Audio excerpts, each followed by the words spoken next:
అరాచకం సృష్టించాలనే ప్రయత్నం ఈ రాష్ట్ర ప్రభుత్వంలో ఉన్న వాళ్ళందరూ చేస్తూ ఉన్నారు.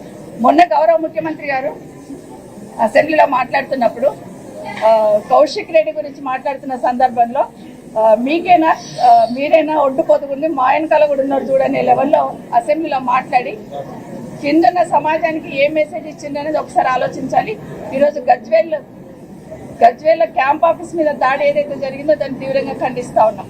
ఇది నిజంగా సమాజంలో అరాచకాన్ని సృష్టించాలనే ప్రయత్నమే, ఏదో ఒక రకంగా డిస్టర్బ్ చేయాలనే ప్రయత్నమే చేస్తున్నారు. తప్పకుండా ప్రజలు గమనిస్తా ఉన్నారు. ఇప్పటికే రాష్ట్ర ప్రజలందరూ కూడా గమనించున్నారు. కేసీఆర్ గారు ఉన్నప్పుడు ప్రశాంతంగా ఎవరికి ఇబ్బంది లేకుండా ఎవరు ఎక్కడ ఏ ప్రాంతంలో ఉన్నారో ఆ ప్రాంతాన్ని అభివృద్ధి చేసుకుంటూ ప్రశాంతంగా ఈ రాష్ట్రాన్ని అల్లకల్లోలం చేసే ప్రయత్నం చేస్తూ ఉన్నారు. ఒక సైడ్ భూములు లాక్కోవడం, ఇంకో సైడ్ క్యాంప్ ఆఫీసుల మీద దాడి చేయడం, ఇంకో సైడ్ ఏమో బీఆర్ఎస్ పార్టీ తరఫున ఉన్న సోదరులని కార్పొరేటర్ కౌన్సిలర్ని అందరినీ కూడా లాక్కోవాలనే ప్రయత్నం, ఈరోజు మూసీ దగ్గర ఉన్న ఇళ్లను కూల్చాలనే ప్రయత్నం. ఎక్కడ చూసినా కూడా ఈ రోజు నిజంగా తెలంగాణ తల్లి కన్నీరు పెట్టుకుంటుంది. ఏ మూలకు చూసినా అరాచకం, ఏ మూలకు చూసినా భూములు లాక్కోవడం, ఏ మూలకు చూసినా ఇండ్లు కూలగొట్టడం. ఏది వద్దు, అధికారం ఉందని ఒక అధికార మదంతో ప్రభుత్వం ప్రవర్తిస్తుంది. ఖచ్చితంగా తెలంగాణ రాష్ట్ర ప్రజలందరూ కూడా గమనిస్తా ఉన్నారు.